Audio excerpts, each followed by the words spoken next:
दर्शकों, द्वारका एक ऐसी प्राचीन धार्मिक नगरी है जिसे कभी भगवान श्री कृष्ण ने बसाया था। हिंदू धर्म में द्वारका को 7 सबसे प्राचीन नगरों में से एक माना जाता है। बाकी 6 नगर हैं मथुरा, काशी, हरिद्वार, अवंतिका, कांचीपुरम और अयोध्या। कुछ लोग द्वारका को द्वारावती, कुशस्थली, अनर्तक, ओखा मंडल, गोमती द्वारका, चक्र तीर्थ, अंतरद्वीप और वाणी दुर्ग के नाम से भी जानते हैं। इस शहर के चारों ओर बहुत लंबी दीवारें थीं, जिसमें कई द्वार थे। कई द्वारों के शहर होने की वजह से ही इस नगरी का नाम द्वारका पड़ा। परंतु अब यहाँ ये सवाल उठता है कि श्री कृष्ण की मृत्यु के बाद अचानक ऐसा क्या हुआ कि ये पूरी नगरी जलमग्न हो गई। दर्शकों, आज की इस वीडियो में हम आपको बताएंगे कि आखिर कब, क्यों और कैसे डूबी श्री कृष्ण की नगरी द्वारका। द्वारका नगरी को श्री कृष्ण की कर्मभूमि भी माना जाता है। महाभारत में वर्णित कथा के अनुसार श्री कृष्ण ने जब कंस का वध किया, तब जरासंध ने कृष्ण और यदुवंशियों का नामो निशान मिटाने की ठान ली और मौका मिलते ही जरासंध मथुरा और यादवों पर बार बार आक्रमण करता रहा।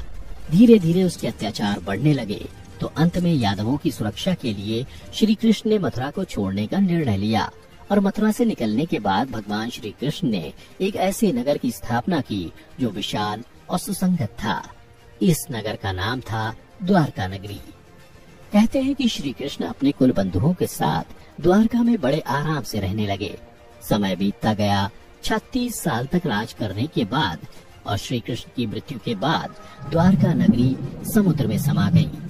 पौराणिक ग्रंथों में द्वारका के समुद्र में विलीन होने से जुड़ी 2 कथाओं का विवरण मिलता है। पहला, माता गांधारी द्वारा श्री कृष्ण को दिया गया श्राप और दूसरा ऋषियों द्वारा श्री कृष्ण पुत्र सांब को दिया गया श्राप। कथा के अनुसार महाभारत युद्ध में कौरवों पर विजय प्राप्त करने के पश्चात जब युधिष्ठिर का हस्तिनापुर के राजमहल में राज तिलक हो रहा था, तब कौरवों की माता गांधारी ने अपने 100 पुत्रों के वध और महाभारत युद्ध के लिए श्री कृष्ण को दोषी ठहराते हुए श्राप दिया कि जिस प्रकार कौरवों के वंश का नाश हुआ है, ठीक उसी प्रकार यदुवंश का भी नाश होगा। जबकि दूसरी कथा के अनुसार महाभारत युद्ध के 36 वर्ष पश्चात द्वारका में तरह तरह के अपशकुन होने लगे। तब एक दिन महर्षि विश्वामित्र, गणों, देवर्षि नारद आदि द्वारका आए। वहाँ यादव कुल के नवयुवकों ने उनके साथ परिहास करने का सोचा। इसके लिए वे श्री कृष्ण के पुत्र सांब को स्त्री वेश में ऋषियों के पास ले गए और कहा कि ये स्त्री गर्भवती है। आप लोग बताइए कि इसके गर्भ से क्या उत्पन्न होगा। नवयुवकों के ऐसा कहने के बाद ऋषिगण ध्यान करने लगे और जब उन्हें पता चला उनके सामने ये सभी जिसे स्त्री बता रहे हैं वो वास्तव में एक पुरुष है, तो उन लोगों को बड़ा क्रोध आया और फिर उन्होंने नवयुवकों से कहा, तुम लोगों ने हमारा अपमान किया है, इसलिए श्री कृष्ण का यह पुत्र एक लोहे के मूसल को जन्म देगा, जिससे तुम लोग अपने समस्त कुल का संहार करोगे। उस मूसल के प्रभाव से केवल श्री कृष्ण व बलराम ही बच पाएंगे। उधर श्री कृष्ण को जब ये बात पता चली तो उन्होंने कहा, ये बात अवश्य सत्य होगी। मुनियों के श्राप के प्रभाव से दूसरे ही दिन सांब ने मूसल को जन्म दिया। जब ये बात राजा उग्रसेन को पता चली तो उन्होंने उस मूसल को चुराकर समुद्र में फेंकवा दिया। इसके बाद राजा उग्रसेन व श्री कृष्ण ने नगर में घोषणा करवा दी कि आज से कोई भी वृष्णि व अंधकवंशी अपने घर में मदिरा तैयार नहीं करेगा और यदि ऐसा करता कोई भी व्यक्ति पकड़ा जाएगा तो उसे मृत्यु दंड दिया जाएगा। घोषणा सुनकर द्वारकावासियों ने मदिरा नहीं बनाने का निश्चय किया, परंतु फिर भी इसके बाद द्वारका में भयंकर अपशकुन होने लगे।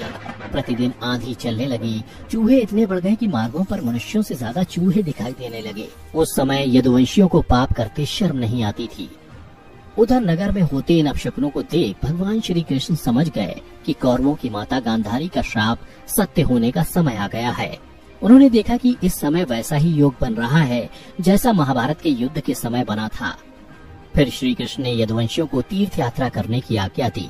श्री कृष्ण की आज्ञा से सभी राजवंशी समुद्र के तट पर प्रभास तीर्थ आकर निवास करने लगे। प्रभास तीर्थ में रहते हुए एक दिन सात्यकी ने आवेश में आकर कृतवर्मा का उपहास उड़ाया और अनादर कर दिया। कृतवर्मा ने भी कुछ ऐसे शब्द कहे कि सात्यकी को क्रोध आ गया और उसने कृतवर्मा का वध कर दिया। यह देख अंधक वंशियों ने सात्यकी को घेर लिया और हमला कर दिया। सात्यकी को अकेला देख श्री कृष्ण के पुत्र प्रद्युम्न उसे बचाने दौड़े और सात्यकी और प्रद्युम्न अकेले ही अंधक वंशियों से भिड़ गए। परंतु संख्या में अधिक होने के कारण वे अंधक वंशियों को पराजित नहीं कर पाए और अंत में उनके हाथों मारे गए। अपने पुत्र और सात्यकी की मृत्यु से क्रोधित होकर श्री कृष्ण ने एक मुट्ठी एर का घास उखाड़ ली। हाथ में आते ही वह घास वज्र के समान भयंकर लोहे की मूसल बन गई। जो कोई भी वह घास उखाड़ता वह भयंकर मूसल में बदल जाती। उन मूसलों के एक ही प्रहार से प्राण निकल जाते थे। उस समय काल के प्रभाव से सभी वीर मूसलों से एक दूसरे का वध करने लगे। यदुवंशी भी आपस में लड़ते हुए मरने लगे।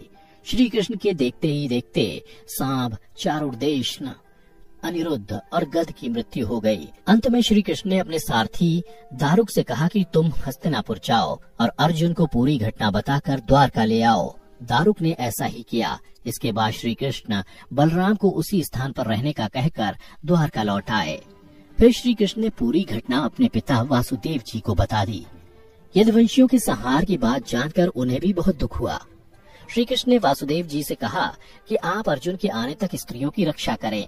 इस समय बलराम जी वन में मेरी प्रतीक्षा कर रहे हैं, मैं उनसे मिलने जा रहा हूँ।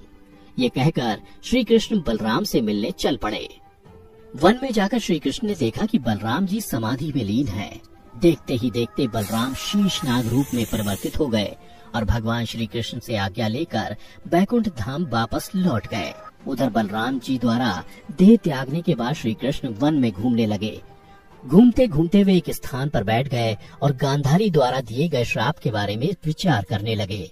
देह त्यागने की इच्छा से श्री कृष्ण ने अपनी इंद्रियों का संयमित किया और महायोग की अवस्था में पृथ्वी पर लेट गए। जिस समय भगवान श्री कृष्ण समाधि में लीन थे, उसी समय जरा नाम का एक शिकारी हिरणों का शिकार करने के उद्देश्य से वहां आ गया। उसने हिरण समझकर दूर से ही श्री कृष्ण पर बाण चला दिया। बाण चलाने के बाद जब वो अपना शिकार पकड़ने के लिए आगे बढ़ा तो योग में स्थित भगवान श्री कृष्ण को देखकर उसे अपनी भूल पर पश्चाताप हुआ। तब श्री कृष्ण ने उसे आश्वासन दिया और परम धाम चले गए।